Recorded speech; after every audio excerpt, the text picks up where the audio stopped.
All right, guys, here is Unit 9, Topic 2, Enzymes.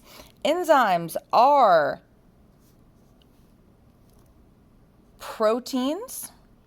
An enzyme has to be a protein, by the way. A bunch of enzymes end in A's. In fact, the only word that ends in A's is an enzyme. So if you see A's, boom, you know you're working with an enzyme. And what do? Well, they're proteins that speed up chemical reactions by lowering the activation energy needed to start the reaction. Now, that is a thing that students frequently get confused about. That is because they're like, oh, well, the enzyme must put in energy to make it go faster, so it must raise the energy. But it's not just the energy, it is the activation energy. And the activation energy is the amount of energy needed to start the reaction. So let's say this is the amount of energy on that side of the axis, and that this is what it takes to start reaction A, that level of energy.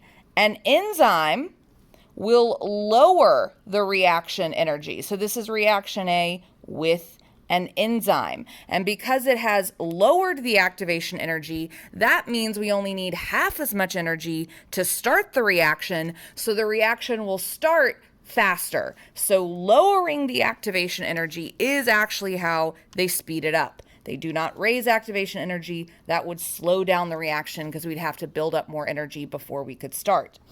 These enzyme-regulated reactions, now this is important, would occur even without enzymes, since an enzyme can't force a reaction to occur unless it would happen on its own. What this means is that even if all of the enzymes in a cell are fully denatured, that reaction would still occur, but it would occur at a much, much slower rate, and such a slow rate that the cell would die. So without enzymes, life wouldn't be able to exist. Why? Because the reactions would occur so slowly, cells would die. They wouldn't have enough of everything they need because of the slow reactions, so they would die. So a catalyst and an enzyme is just, it speeds up reactions. And this is anything, a catalyst is anything that speeds up reactions. An enzyme is a protein catalyst.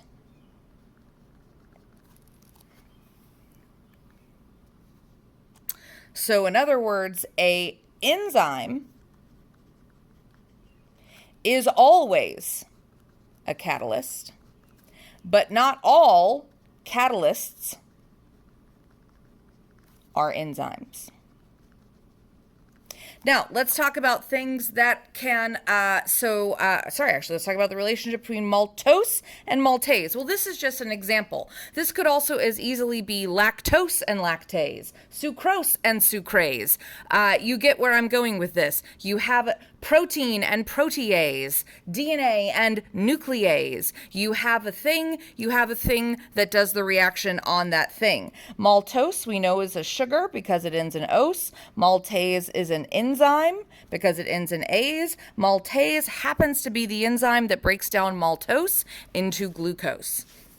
So, basically, if the maltase is functional, meaning it is working correctly, it is not denatured, then over time, in terms of amount of molecule, we will see a decrease in the amount of maltose,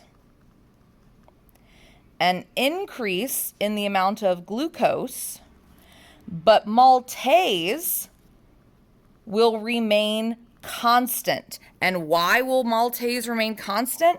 Because enzymes, well, they're reusable.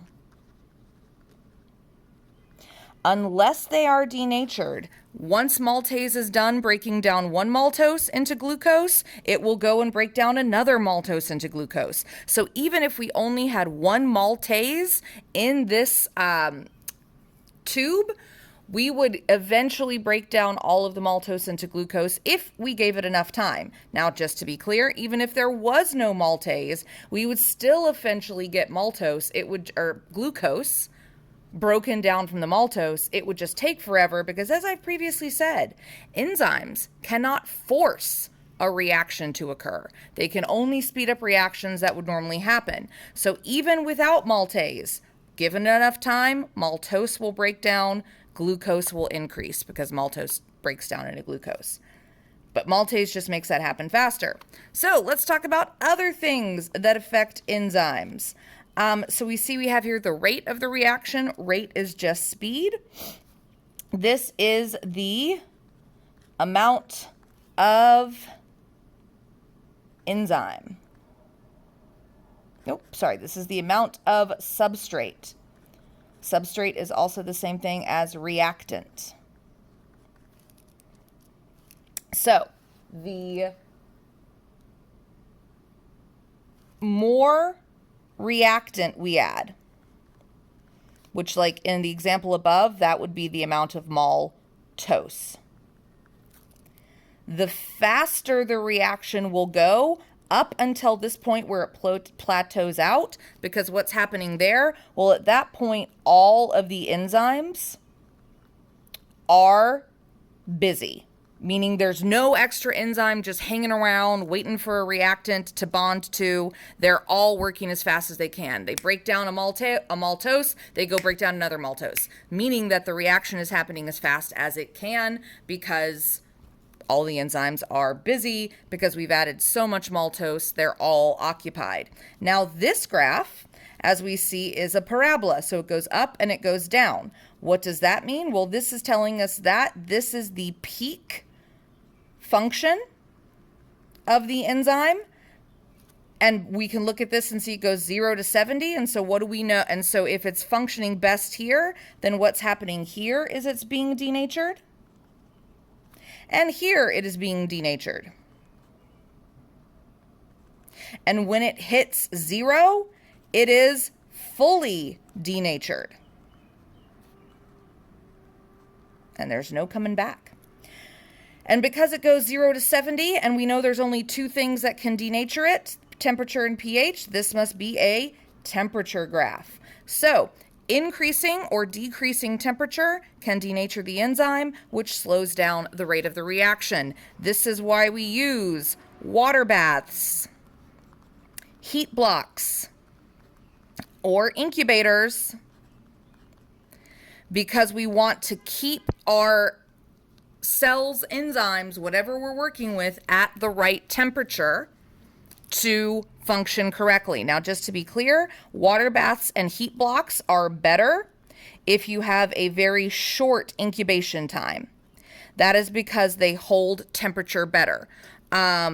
Incubators are less good at holding temperature, so they are for longer incubation times, or if you can't get water in something like a plate. So what piece of equipment maintains peak enzyme activity? Water baths. This means, or a heat block. So this means anytime you are doing a enzyme regulated reaction and it says, incubate at 38 degrees for Celsius for 2 minutes, you've got to put that in a water bath that is already preheated to 38 degrees or a heat block that is preheated to 38 degrees, meaning you need to turn it on before you start doing your protocol and make sure it reaches temperature before you start doing your protocol. Now, we see this is another parabola. So that means that this is our peak efficiency here. We can interpret it the exact same way. And on either side of the peak efficiency, the enzyme is being denatured. At that point where it hits 0, it's being fully denatured. And we also see that this goes from 0 to 14. Well, what goes from 0 to 14 and can denature enzymes? pH. So we know this. This is just what it looks like. What SOP maintains the optimal pH and peak enzyme activity? The use of buffers, except for SDS. Because remember, SDS intentionally denatures proteins for a page gel. Now, what is this one? Well, this is the amount of I'm actually just going to skip that one. Okay, so in base scenario. You're directed by your lab supervisor to run a restriction enzyme digest using a P-glow plasmid and the insulin gene to transform E. coli to produce insulin. You add your necessary ingredients and place your microcentrifuge tube into a water bath set at 37 degrees, the optimum temperature for the restriction enzyme you're using.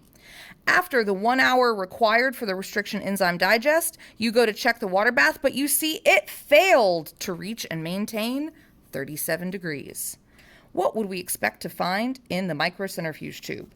Well, as we go back, we see we had a P-glow plasmid, we had the insulin gene, and we were trying to do transformation, meaning we were trying to clone our vector.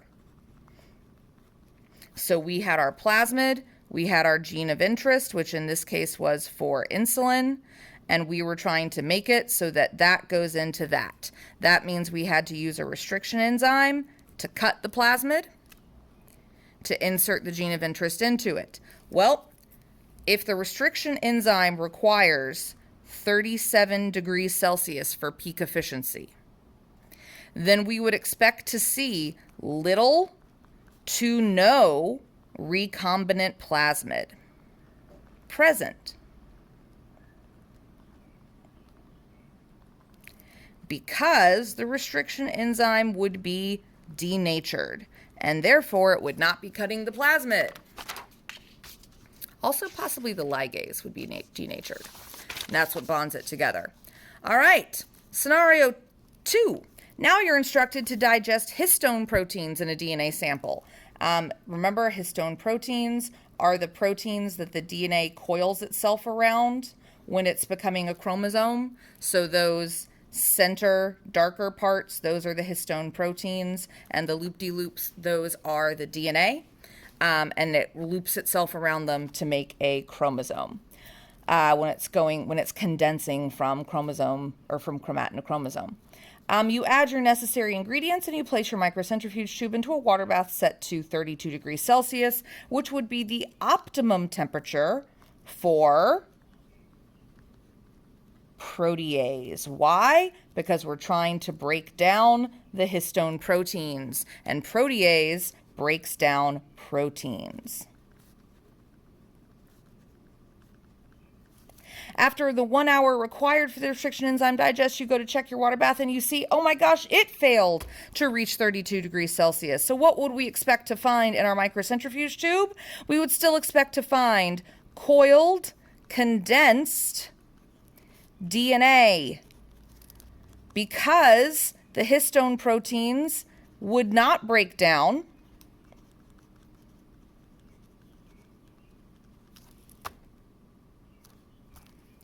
And so they would remain coiled. Now I'm going to let you do base scenario 3 on your own. And that is it for 9-2.